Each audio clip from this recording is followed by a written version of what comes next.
Welcome back to Time and the Maya. Throughout history, human beings, regardless of race, culture, or religion, have revolved around the concept of time and have used calendars to calculate time in advance, to fix the occurrence of events such as harvests or religious festivals, and to record significant events. Ancient peoples usually tied their calendars to whichever naturally reoccurring phenomena they could most easily observe, and in areas with more pronounced seasons, annual weather changes usually fixed the calendars. The Mayas were no exception. Long before Columbus and other Europeans came to our shores, in fact, even before the birth of Christ, the Maya were using a solar calendar of 365 days that they called the Hab.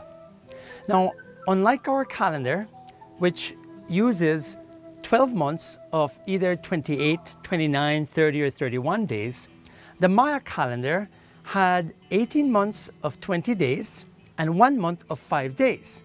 When you add that up, it comes up to 365 days, exactly like the Gregorian calendar that we use today. Each of those 19 months had a name and a patron. For example, the first month, Pop, the jaguar, or Wo, the jaguar of the underworld.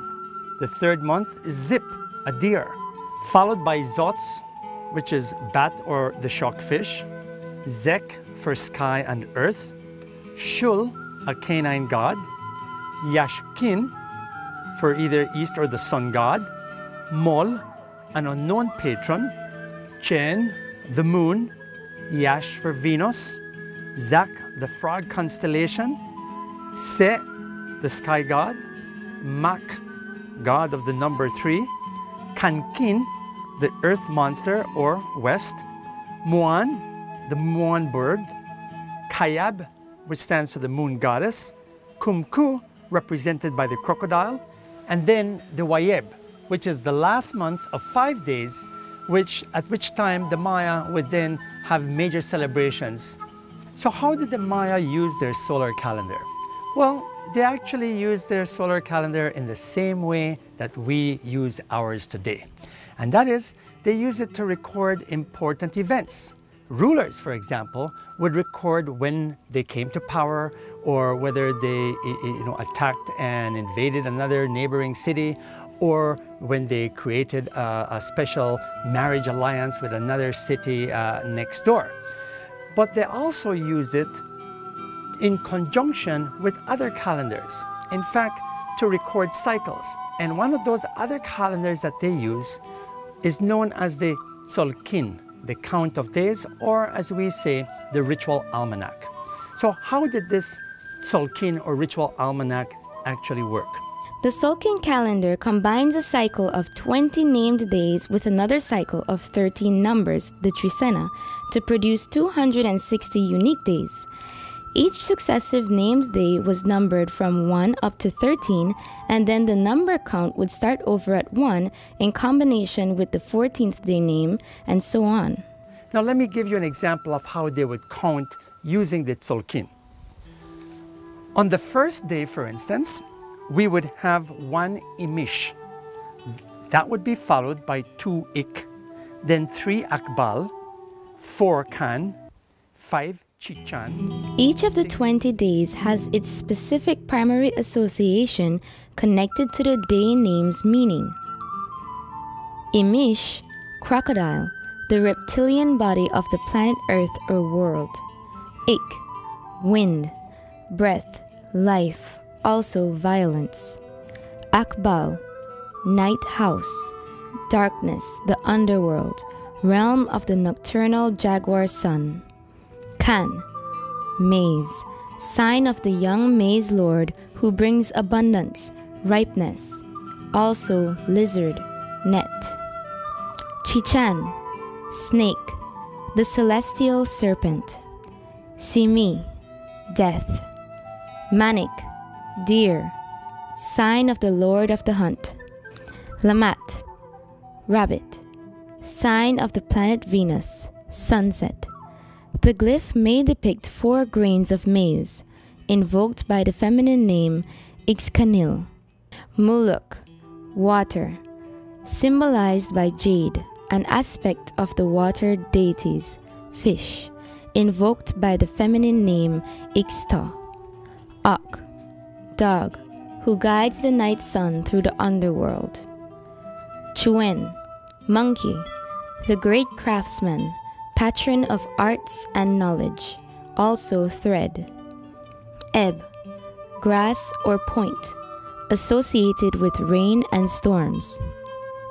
Ben, reed, who fosters the growth of corn, cane, and man. Ix, jaguar, the night sun, also maize, associated with the goddess Ichel. Men, eagle, the wise one, bird, moon. Sib, owl, vulture.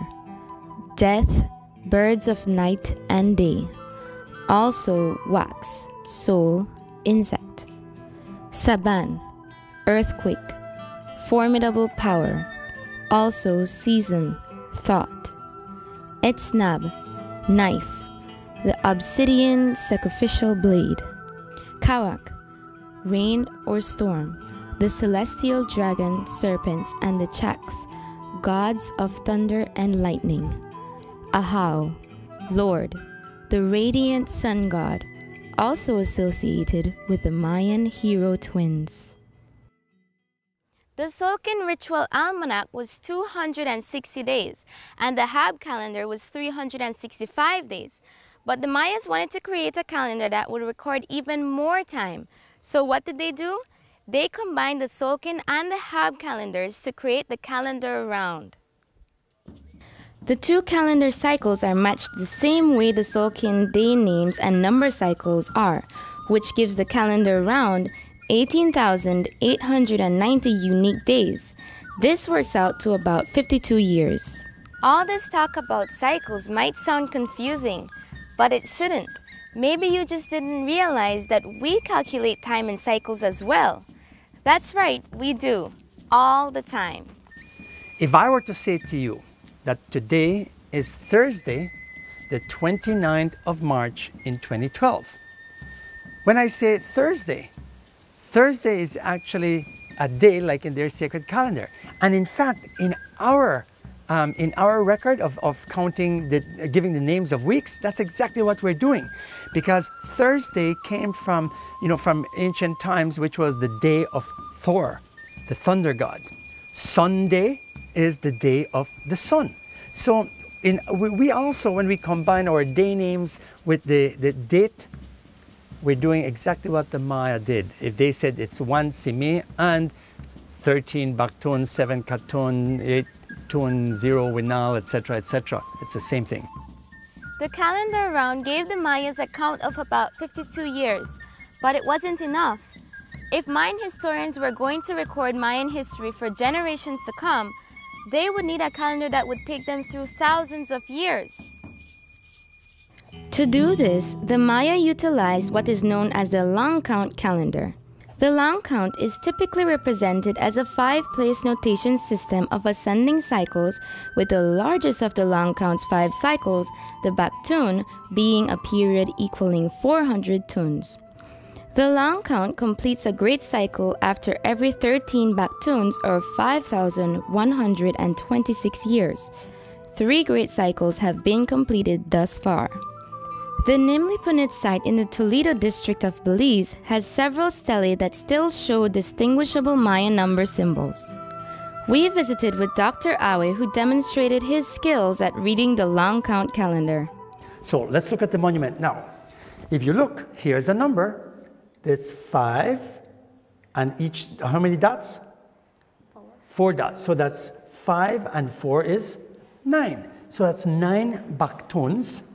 And here we have 5, 10, 15, 16, 17, 18 Katuns, 0 Tuns, 0 Winals, and 0 Kins. So let me get a piece of paper and we will try to work this out to the date in our calendar. First, to convert this into our calendar, we have to times 9 times a Baktun. And a Baktun, if you recall, was 144,000 days. So if you times 9 times 144,000 equals 1,296,000. Now we have to times 18, that's the 18 there, times 7,200, because that's the amount of days in a cartoon. And that gives us 129,600. Now it's 0, 0, 0, so we don't have to times anymore. So we add these. We end up with 1,425,600. But those are days. We want to convert that to years. So divide that by 365. And that equals to 3,905 years. But we have to subtract that from the point in time that the Maya start to count. And that was 3,114 BC. So when we subtract that, it would give us a date of we got 791. So it's telling us then that this monument dates around 791 AD. We didn't do leap years. So I bet you if you added leap years, you'd have to subtract a day here every time. That would give us roughly about 790 AD that this monument refers to. I have seen numbers and everything like that, but I have nothing in mind with dealing with that. But for today, I have learned something that I can go now and try to see what is it and to understand for what reason it is there. Now I really want to go out of the campus and try to do some experiment now. Well, that was the newest thing I ever heard. I never heard of that. I never, yes, only the Roman numerals I know, but I don't know how the Mayas go about with their numbers. Only the calendars I have seen. I have seen the calendars, but the numbers, that's the first time I have seen that. I would like to share it to my sisters, them, so they could get to know what I have learned today. Now for this week's trivia. Are you ready? Which Mayan city is the largest archaeological site within Belize?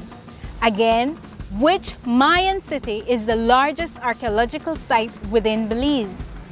If you know the correct answer, send us a text at 1010-200 and win your souvenir Maya 2012 passport. When we come back, we'll take you to Caracol deep in the jungles of Belize to show you what happened there on March 21st, the first equinox of 2012.